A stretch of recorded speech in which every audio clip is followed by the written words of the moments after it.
कविता, जरा जल्दी करो, कहीं मोहन उठ ना जाए। हो गया जी, बस आ रही हूँ। हे भगवान, मोहन की रक्षा करना। अब हमारे पास मृत्यु के अलावा दूसरा कोई रास्ता नहीं है। मोहन सिर्फ 8 साल का था। मोहन, मेरे बच्चे, मेरे लाल, अपना ख्याल रखना और हम दोनों को माफ कर देना। हमारे पास इसके अलावा दूसरा कोई रास्ता नहीं है। इतना कहकर कविता और रामू दोनों नदी की ओर जाने लगते हैं। कुछ देर में वे दोनों नदी के पास पहुंच जाते हैं।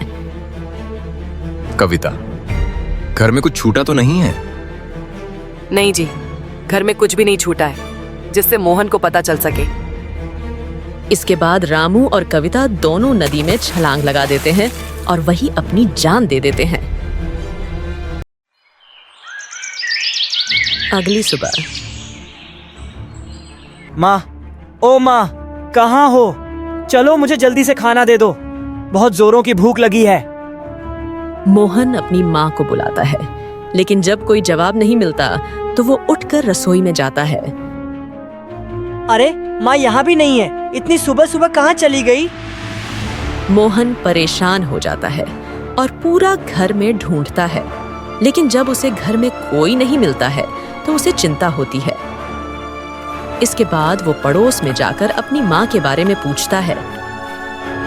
रघु चाचा, मेरी माँ को देखा है क्या? पता नहीं इतनी सुबह सुबह कहाँ चली गई। नहीं मोहन, मैंने तुम्हारी माँ को नहीं देखा। ठीक है रघु चाचा। मोहन उदास होकर अपने घर लौट जाता है और आंगन में बैठ जाता है। पता नहीं माँ और पापा दोनों कहाँ चले गए। मुझे तो बहुत डर लग रहा है। हे भगवान, रक्षा करना। उन्होंने आज तक कभी मुझे अकेला नहीं छोड़ा। मोहन की आंखों में आंसू था। थोड़ी ही देर में मोहन की आंख लग जाती है और वो वहीं बैठे बैठे सो जाता है। शाम का समय। मोहन जल्दी से उठता है। माँ, बाबा। मोहन इधर उधर देखता है, उसे कोई नहीं दिखाई देता है। इसके बाद मोहन रोते हुए कहता है, हे भगवान, माँ बाबा दोनों कहाँ चले गए? अभी तक नहीं लौटे। कहीं मुझे छोड़ के तो नहीं भाग गए। मोहन भूखा था। वो उठकर घर में जाता है और घर में खाने के लिए ढूंढता है, लेकिन घर में एक दाना भी नहीं था। समझ नहीं आ रहा है क्या करूं। मुझे बहुत जोरों की भूख लगी है और पता नहीं माँ बाबा कहाँ चले गए। मुझे डर भी लग रहा है। भगवान मेरी रक्षा करना। मोहन बिना कुछ खाए पिए जाकर सो जाता है। अगले दिन पूरे गांव में हल्ला हो गया था कि मोहन के माता पिता उसे छोड़कर कहीं भाग गया है। बेचारे मोहन की तो जिंदगी खराब कर दी उसके माता पिता ने। बताओ अब मोहन कहाँ जाएगा? हाँ, तुम सही कह रहे हो श्याम। इस बेचारे 8 साल के बच्चे की क्या गलती थी। गांव के लोग मोहन के बारे में चर्चा कर रहे थे। वही पास में खड़ा सेठ धनीराम ये सुनता है और उसके दिमाग में एक तरकीब आता है। इसके बाद वह जल्दी से मोहन के घर जाता है। मोहन, अरे ओ मोहन के बच्चे, बाहर निकल। इतना सुनकर मोहन जल्दी से बाहर आता है। जी सेठ जी। अरे मोहन, मैंने सुना है तेरे माता पिता तुझे छोड़कर भाग गया है। अब तू ये बता, मेरे कर्ज के पैसे कौन लौटाएगा? क्या कर्ज के पैसे? हाँ, पैसे। तेरे पिता ने मुझसे बहुत सारा कर्ज लिया था और वो तो मुझे कर्ज वापस किए बिना ही भाग गया। तू बता, मुझे कैसे पैसे वापस लौटाएगा? सेठ जी, आप तो जानते हैं मेरे पास कुछ भी नहीं है। मैं किस तरह आपको धन लौटा पाऊंगा? ले देकर बस मेरी पास एक झोपड़ी है जिसमें मैं रहता हूँ। इस झोपड़ी का मैं क्या करूं? अगर पैसे नहीं हैं तो तुझे उम्र भर मेरे खेतों में मजदूरी करनी पड़ेगी और तभी ये कर्ज चुकेगा और मैं इसके तुझे पैसे भी नहीं दूंगा। मोहन नादान था, इसलिए वो आसानी से सेठ धनीराम की बात मान जाता है। ठीक है सेठ जी, अगर ऐसा करने से कर्जा माफ हो जाएगा तो मुझे मंजूर है। इसके बाद मोहन सेठ धनीराम के खेत में मजदूरी करने लगता है। दिन भर वह मजदूरी करने के बाद सेठ धनीराम मोहन को सिर्फ रात का खाना ही देता था, और वो भी सिर्फ 2 सूखी रोटियां। ये ले और इसे खाकर सो जा, और कल सुबह जल्दी उठकर फिर से काम पर लग जाना। सुबह पैर पसार कर सोते मत दिखाई देना, वरना तेरी खैर नहीं। जी सेठ जी। सेठ धनीराम मोहन को खूब मारता पीटता भी था, जैसे वो कोई जानवर हो, लेकिन हालातों के आगे मोहन भी मजबूर था। ऐसे ही कुछ साल बीत जाते हैं और मोहन 25 वर्ष का हो जाता है। एक दिन सुबह सुबह मोहन को उठने में जरा देरी हो जाती है, तो वो जल्दी से सेठ धनीराम के खेतों की तरफ भागता है। आज तो उठने में बड़ी देर हो गई, जल्दी से खेत पहुंचता हूँ, वरना सेठ जी बहुत गुस्सा करेंगे। जैसे ही मोहन खेत में पहुंचता है, वो देखता है कि सेठ धनीराम लाठी लिए गुस्से में उसका इंतजार कर रहे थे। उन्हें ऐसे देखकर मोहन बहुत घबरा जाता है। सेठ जी, माफ कर दीजिए सेठ जी, उठने में जरा देर हो गई, आइंदा कभी नहीं होगा। अच्छा, माफ कर दूं? अरे एक बार माफ करूंगा ना, तो तू बार बार यही गलती दोहराएगा। सजा तो तुम्हें मिलनी ही चाहिए। तू क्या चाहता है? तू घर में आराम करे और मैं खेतों में काम करूं? रुक, अभी बताता हूं तुझे। इतना कहकर सेठ मोहन को बेरहमी से पीटने लगता है।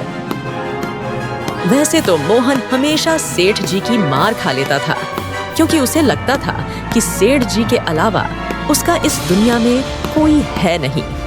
लेकिन आज मोहन सेठ जी को जवाब देते हुए कहता है, बस करिए सेठ जी, कितना पीटेंगे? रात में आप ही ने मुझसे खेतों में देर तक काम करवाया, इसलिए तो मुझे घर लौटने में देरी हुई थी, और इसी वजह से मैं सुबह जल्दी नहीं उठ पाया। तो भला इसमें मेरी क्या गलती है? सेठ जी मोहन का ऐसा जवाब सुनकर बौखला जाते हैं। अच्छा, तो तू क्या चाहता है मोहन? गलती किसकी है? मेरी? अरे तेरे जैसे को तो अपने सगे माँ बाप ने भी नहीं रखा, छोड़कर भाग गया, और अब मेरी टुकड़ों पर पलकर मुझसे ही जबान लड़ाता है। जा, निकल जा मेरी खेत से। जब भूखे मरेगा तब आएगा मेरे पास वापस लौटकर। सेठ की ऐसी कड़वी बातें सुनकर मोहन की आंखों में आंसू आ जाते हैं। ठीक है, मैं जा रहा हूँ सेठ जी। वो खेत छोड़कर सीधा गांव के बाहर की तरफ भागने लगता है। उसे भी नहीं पता था कि वो कहाँ भाग रहा है, मगर मोहन सिर्फ उस गांव से दूर जाना चाहता था जिसने उसका सब कुछ उससे छीन लिया था। अब कभी वापस नहीं लौट कर आऊंगा, चाहे जैसे मुझे अपना गुजारा करना पड़े। ये सब सोचते हुए भूखा प्यासा मोहन एक जंगल के पास पहुंचता है और वहां एक पेड़ के नीचे बैठकर रोने लगता है। कुछ देर बाद मोहन आगे बढ़ता है। मोहन उदास होकर आगे बढ़ रहा होता है कि तभी मोहन की नजर सामने एक पेड़ के नीचे बैठे साधु पर पड़ती है। साधु बैठकर तपस्या कर रहे थे। मोहन को ऐसे झाड़ियों के पास खड़ा देखकर साधु मुस्कुरा देते हैं और प्यार से उससे कहते हैं, क्या हुआ बेटा, तुम यहाँ क्या कर रहे हो? मोहन साधु के पास जाता है। क्या बात है बेटा, बड़ा परेशान लग रहे हो। हाँ बाबा, परेशान तो हूँ। जीवन में कुछ अच्छा नहीं चल रहा है। भूख, प्यास और थकान से शरीर भी व्याकुल है।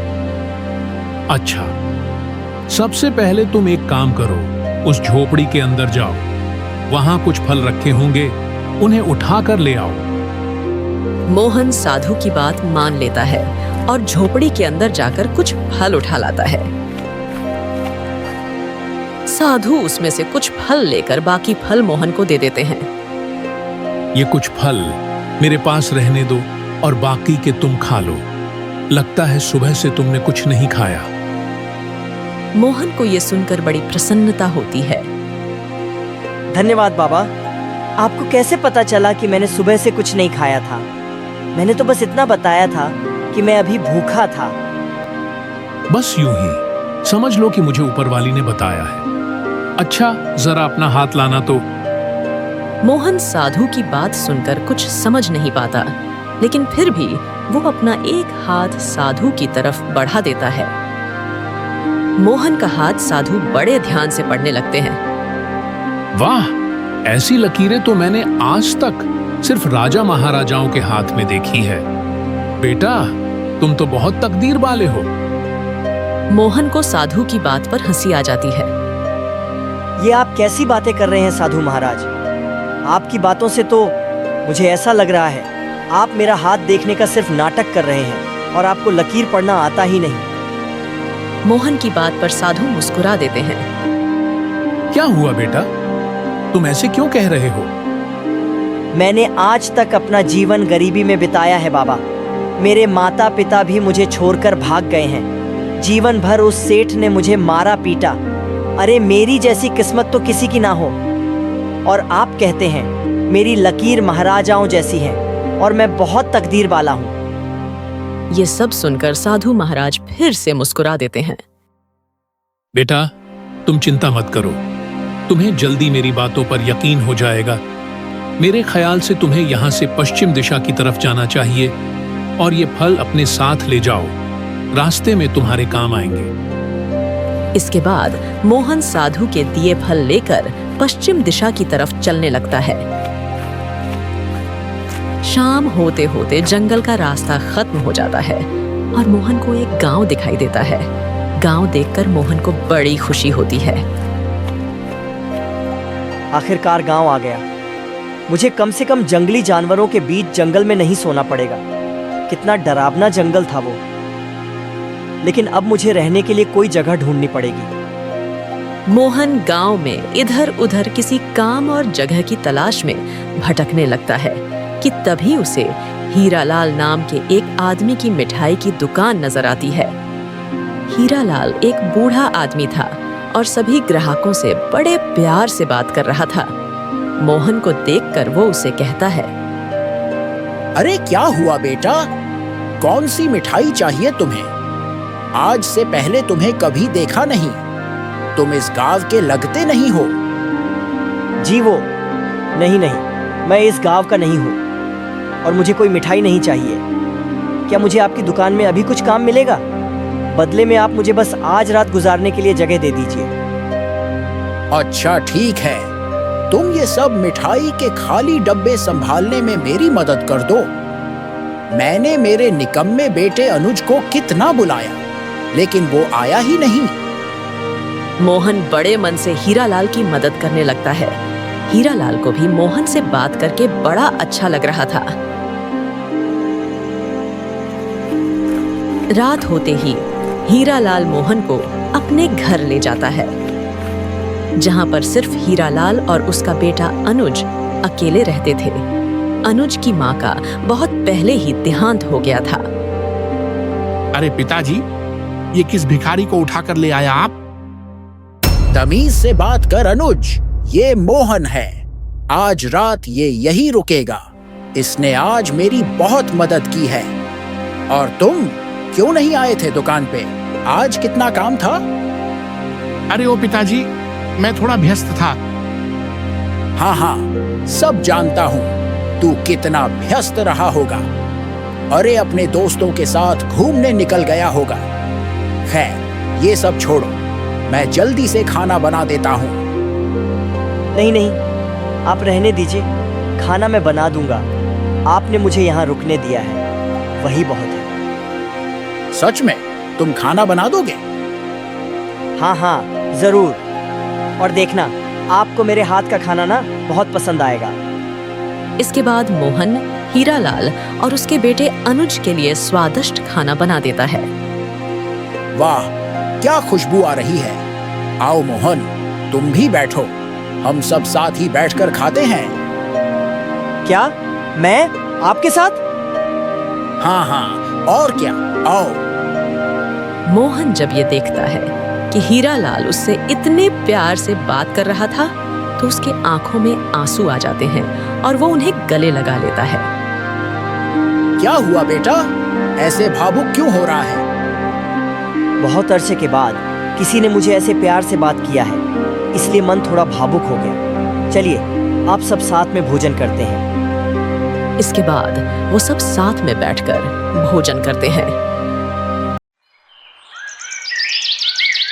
अगले दिन सुबह सुबह मोहन जल्दी उठ जाता है और सबके लिए नाश्ता भी बना देता है। आज उसे बड़ा अच्छा लग रहा था और ऐसा महसूस हो रहा था कि मानो ये उसकी जिंदगी की एक नई शुरुआत हो। सेठ जी उठ जाइए, मैंने आपके लिए नाश्ता बना दिया है और अनुज सेठ को भी उठा दीजिए। क्या खुशबू है चाय की! वाह! अरे तूने तो मेरा दिल ही खुश कर दिया मोहन। ऐसे तो सिर्फ मेरी पत्नी ही मुझे नाश्ता बनाकर खिलाया करती थी। तूने तो मुझे उसकी याद दिला दी। और हाँ, ये क्या सेट लगा रखा है? एक काम कर तू, मुझे चाचा बुलाया कर। हीरालाल की बात सुनकर मोहन को बेहद अच्छा लगता है। वो खुशी से कहता है, ठीक है हीरा चाचा। इसके बाद तीनों नाश्ता करने बैठ जाते हैं। नाश्ता करने के बाद मोहन हीरालाल से कहता है, हीरा चाचा, आपका बहुत बहुत धन्यवाद। आपने मुझे इतना प्यार दिया, इतना इज्जत दिया। अब मैं चलता हूँ। मोहन कहाँ जा रहे हो? तुम तो किसी को इस गांव में जानते भी नहीं। चाचा, मैं काम की तलाश में जा रहा हूँ। क्या पता कुछ काम ही मिल जाए। मोहन, एक काम करो, तुम राजा के दरबार में चले जाओ। राजा विक्रम बड़े दयालु हैं। मुझे पूरा यकीन है तुम्हें कुछ न कुछ काम जरूर मिल जाएगा। ठीक है हीरा चाचा, मैं सबसे पहले राजा विक्रम के दरबार में ही जाऊंगा। इसके बाद मोहन हीरालाल की आशीर्वाद लेता है और राज्य दरबार की ओर जाने लगता है। रास्ते में एक घना जंगल पड़ता है। मोहन के चेहरे पर संतोष झलक रहा था।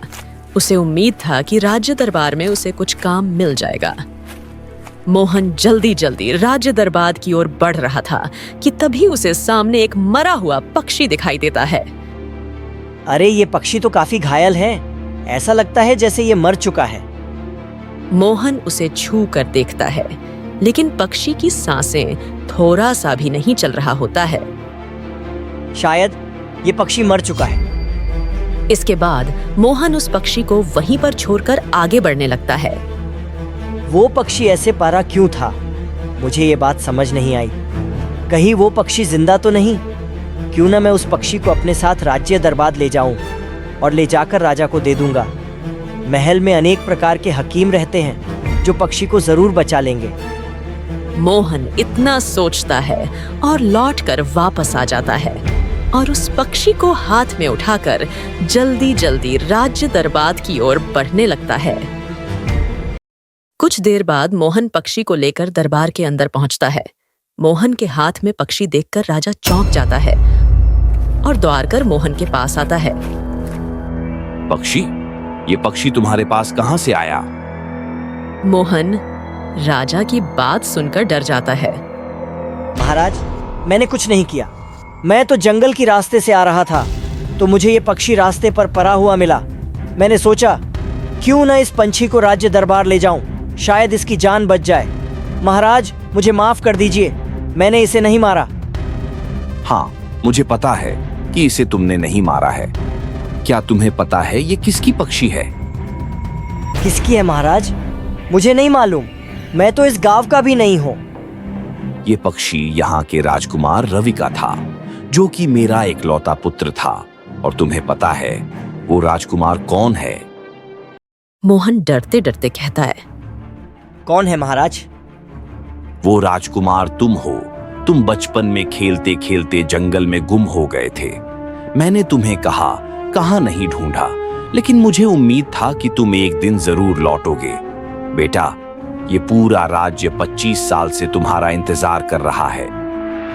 क्या मैं? नहीं महाराज, मैं राजकुमार नहीं हो सकता। मैं तो एक गरीब आदमी हूँ। मुझे तो मेरे माता पिता ने बचपन में ही अकेले छोड़ दिया था। बेटा, वो तुम्हारे माता पिता नहीं थे। वो दोनों डायन थे जो तुम्हें जंगल से अपहरण करके ले गया था। लेकिन ये सब आपको कैसे पता? और मुझे तो कुछ याद नहीं। बेटा, तुम्हारे गुम हो जाने के बाद मैंने तुम्हें बहुत ढूंढा, लेकिन कहीं से कुछ पता नहीं चल रहा था कि अचानक एक दिन एक साधु आते हैं और उन्होंने ही बताया था कि 25 साल बाद एक आदमी मरे हुए पक्षी लेकर राज दरबार में आएगा। वही होगा इस राज्य का राजकुमार। मोहन ये सब सुनता है और उसे विश्वास नहीं होता है कि तभी उसे साधु की बात याद आता है। क्या हुआ बेटा, ज्यादा सोचो मत, अब तुम आ गए हो ना, अब सब कुछ सही हो जाएगा। इसके बाद मोहन अपने पिता राजा विक्रम के गले लग जाता है। दोस्तों, कहानी अच्छी लगी हो तो लाइक, सब्सक्राइब एंड कमेंट जरूर करें। मिलते हैं किसी नए कहानी में, तब तक के लिए धन्यवाद।